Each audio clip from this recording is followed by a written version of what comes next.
আসলে আমরা ৬ বছর আগে কাজটা শুরু করেছিলাম। মাত্র ১৫ জন স্টুডেন্ট দিয়ে এবং খুব অল্প ফান্ড দিয়ে শুরু করছিলাম।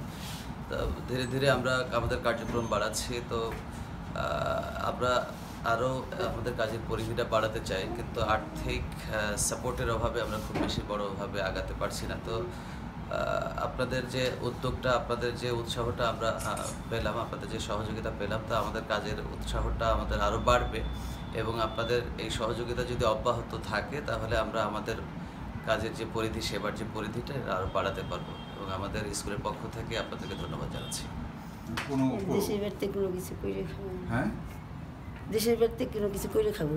এই টাকা দিয়ে জি। আচ্ছা, কি পরিকল্পনা আছে?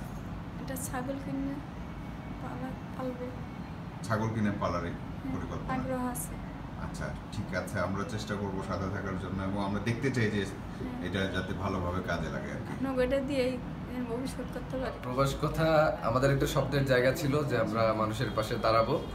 এখন স্বপ্নটা আর স্বপ্নের মধ্যে নাই, এখন আমরা মানুষের পাশে দাঁড়িয়েছি এবং সামনে দিনগুলোতে আরও অনেক বেশি আমরা চেষ্টা থাকবে যে যাতে আমাদের মাধ্যমে কেউ একটু উপকারে আসতে পারে এবং আমরা ওই শুধু একটু সময়ের জন্য না, আমরা সবসময় পাশে থাকতে চাই।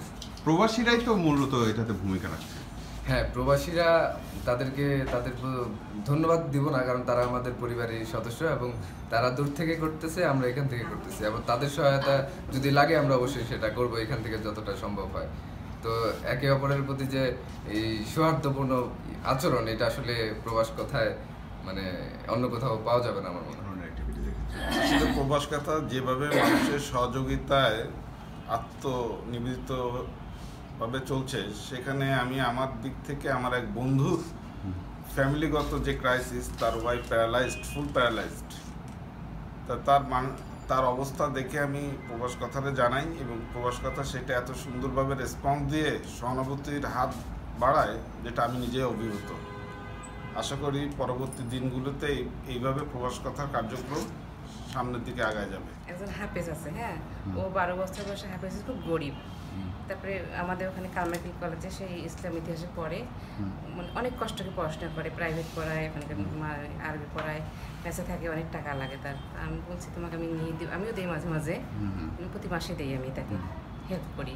তা আমি তো এখান থেকে কিছু নিয়ে দিতে পারি, তার উপকার হবে, পড়াশোনা ভালোভাবে করতে পারবে। আমরা খুবই অল্প পরিমাণ হতে দিতে পারছি, কিন্তু তাতে যদি কাজে লাগে তাহলে হয়তো বই একটু কিনবে, হয়তো ম্যাচ ভাড়া 1000 টাকা লাগে মাসে, তো বাড়ি থেকে নিতে পারে না, অনেক গরিব সে। আজকে এই অনুষ্ঠান যে আমরা যে অ্যামাউন্টে পেয়েছি প্রবাস কথা থেকে, সেই অ্যামাউন্টটা ছোট হলেও আমরা যে সবার কাজে অল্প অল্প করে দিতে পারতেছি, আর দেশের বাইরে যে আমাদের প্রবাসী ভাই বোনেরা আছে, তারা যে আমাদের পাশে এসে দাঁড়িয়েছে, তারাও প্রবাস কথার সদস্য এবং ফ্যামিলির মতো সবাই আমরা।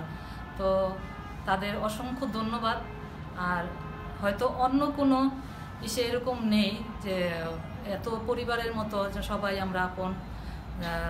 প্রবাসীরা অবশ্যই আমাদের যে হাত বাড়িয়ে দিয়েছে, আমরা চাই যে সবসময় আরও ওইভাবেই এগিয়ে যাক প্রবাস কথা। তো আমরা যেন দুস্থদের পাশে দাঁড়াতে পারি, সেইটাই হচ্ছে আমাদের মূল উদ্দেশ্য। আমরা এগিয়ে যাব, আমাদের প্রবাসী ভাই বোনরা আমাদের পাশেই থাকবেন। প্রবাসীদের উদ্যোগে আজকের আয়োজন।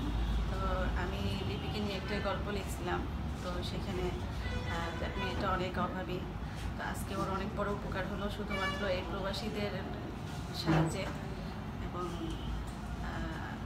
ওনাদের ছাড়া আসলে এটা সম্ভব হতো না। আমরা দেশেও থাকি, যেহেতু দেশে আছি, তো সবাই মিলে আর কি আমরা এক, আর এটা সামনে আরও এগিয়ে যাবে। আর মিথুন ভাইয়ের সাথে একটা কথা বলতে চাই, এখন ক্লাস 5-এ পড়ি, তো আস্তে আস্তে আমরা ক্লাস 10-এ উঠে যাব, তখন ইনশাল্লাহ সব দিকে এটার আলো ছড়িয়ে পড়বে। আসলে প্রবাস কথা হলো এমন একটা প্ল্যাটফর্ম যেখানে সবাই স্বপ্ন দেখতে চায় কিংবা দেখতে পারে। আসলে সব ক্ষেত্রে তো স্বচ্ছতা নাই, কোনো ক্ষেত্রেই স্বচ্ছতা নেই, এটা আমার কাছে সবসময় স্বচ্ছতার একটা জায়গা মনে হয়েছে। তো সেখানে আমাদের এই যে ঈদ উপলক্ষে যে উদ্যোগটা, আমার কাছে খুবই ভালো লাগছে যে প্রবাস কথার সাহায্যে আমি একজন মানুষকে আপাতত সাহায্যের হাত বাড়িয়ে দিতে পারলাম, এটা আমার কাছে বিশাল পাওয়া। ভবিষ্যতে আরও ব্যাপক আকারে হবে এটা আশা করি। আর প্রবাসীর সকল ভাই বোনদের প্রতি আমি অনেক কৃতজ্ঞ। তারা এভাবে সহযোগিতার হাত না বাড়ালে আমাদের এতটুকু স্বপ্ন পূরণ হতো না।